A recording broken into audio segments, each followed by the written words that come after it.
Hi friends, welcome to my channel. మీరు ఇప్పుడే నా ఛానల్ని విజిట్ చేసినట్లయితే సబ్స్క్రైబ్ బటన్ని ప్రెస్ చేయండి. ఆ తర్వాత వచ్చే బెల్ ఐకాన్ని ట్యాప్ చేయండి. దీనివల్ల నా వీడియో నోటిఫికేషన్స్ అన్నీ కూడా మీ మొబైల్కి వస్తాయి. ఫ్రెండ్స్, ఈరోజు వీడియోలో వచ్చేసి నేను మీకు ఒక మంచి స్టోరీని చెప్పబోతున్నాను. అది కూడా మీకు ఈ వీడియో చూపిస్తున్న విధంగా యానిమేటెడ్ స్టోరీ. అయితే ఈ స్టోరీ వచ్చేసి చాలా ఫన్నీగా చాలా బాగుంటుంది. అయితే ఇంకెందుకు ఆలస్యం ఫ్రెండ్స్, మీరు కూడా స్టోరీని వినేయండి. ఈ స్టోరీ నేమ్ ఏంటంటే ఏడుగురు కోడళ్ళు. ఈ స్టోరీలో ఏడుగురు కోడళ్ళు ఏం పని చేశారు, అలాగే ఆ పని ఏ విధంగా నవ్వు తెప్పించే విధంగా ఉంటుందో మీకు ఈ వీడియోలో నేనైతే చూపించబోతున్నాను. ఇంకెందుకు ఆలస్యం ఫ్రెండ్స్, మనం వీడియోలోకి వెళ్ళిపోదాం. యాదమ్మూరులో వరదయ్య నాయుడనే ఒక రైతు ఉండేవాడు. ఆయనకు ఏడుగురు కొడుకులు.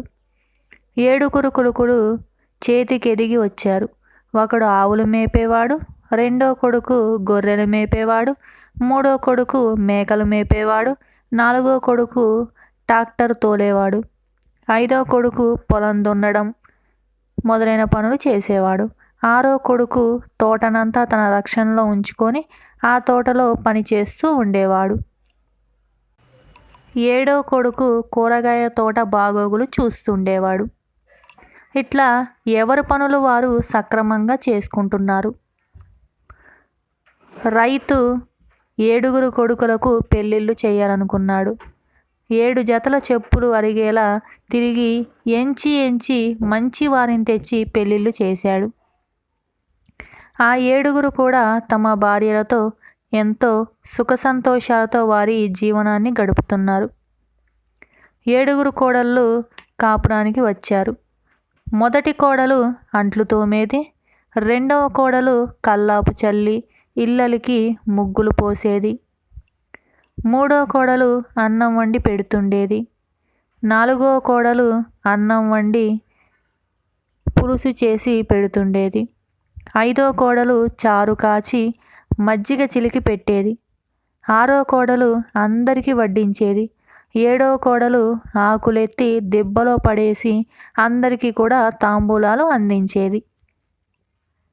ఏ పేచీ లేకుండా అన్ని పనులు కూడా సక్రమంగా జరిగిపోతున్నాయి.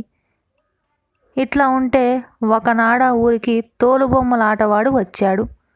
తోలుబొమ్మలాట చూడాలని అందరికీ సరదాగానే ఉంటుంది కదా. అలాగే ఈ ఏడుగురు కోడళ్ళు కూడా ఎలా అయినా కానీ పనులన్నిటినీ తొందరగా ముగించుకొని తోలుబొమ్మలాట చూడాలని అనుకున్నారు. ఎవరి పనులు వారు చకచకా చేసేశారు. మొదటి కోడలు అంట్లు తోంపడేసి ఊరుకుంది. రెండో కోడలు కల్లాపు చల్లి ఇళ్ళకి ముగ్గులు పోసేసింది. మూడో కోడలు అన్నం వండేసింది. నాలుగో కోడలు పులుసు చేసేసింది. ఐదో కోడలు చారు కాచి మజ్జిగ చిలికి సిద్ధంగా ఉంచింది. ఇక ఆరవ కోడలు కూడా తన పనిని ముగించాలని ఎవరు విస్తరి ముందు కూర్చోకముందే అన్నం వడ్డించేసింది. అరగంట గడిచాక తింటేనేం తినకుంటేనేం నా పని నేను చేయాలి కదా అంటూ ఏడవ కోడలు 7 విస్తర్లను తీసుకెళ్ళి దెబ్బలో పడేసింది.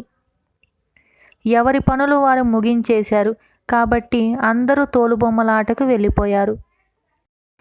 రాత్రి 7 గంటలు వచ్చేసరికి ఏడుగురు కొడుకులు కూడా పొద్దున్నుంచి వారి పనంతా ముగించుకొని ఎంతో శ్రమపడి ఇంటికి చేరుకున్నారు. ఇంట్లో ఎవరూ లేరు. ఆటకు వెళ్ళినట్లు తెలిసి అన్నం తిందామని వంటగదిలోకి వెళితే అన్నీ ఖాళీగా కనిపించాయి. దెబ్బ నిండా మాత్రం అన్నం కూరలు పుష్కలంగా కనిపించాయి. ఇదేంటిది, ఇంట్లో కొంచెం అన్నం కూరలు కూడా లేవు, కానీ దెబ్బలో మాత్రం అన్నం కూరలు పుష్కలంగా కనిపిస్తున్నాయి, ఇదేంటి అని చెప్పేసి వారు వారి భార్యలను పిలిపించారు.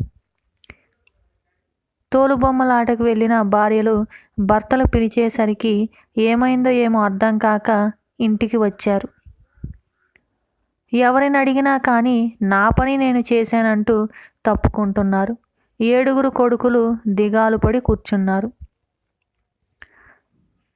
ఇంతలో 4 రోజులప్పుడు పొరుగురికి వెళ్ళిన రైతు భార్య అప్పుడే ఇంటికి వచ్చారు.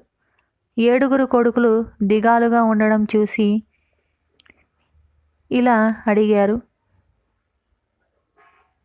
7 కొడుకులు తమ భార్యలు చేసిన పనులను గురించి తండ్రికి చెప్పగానే ఆయన గట్టిగా నవ్వుతూ, అంతేగా, ఎవరి పని వారు చేశారు, మంచిదే, కానీ ఆ పని ఎప్పుడు చేయాలో అప్పుడే చేయాలి.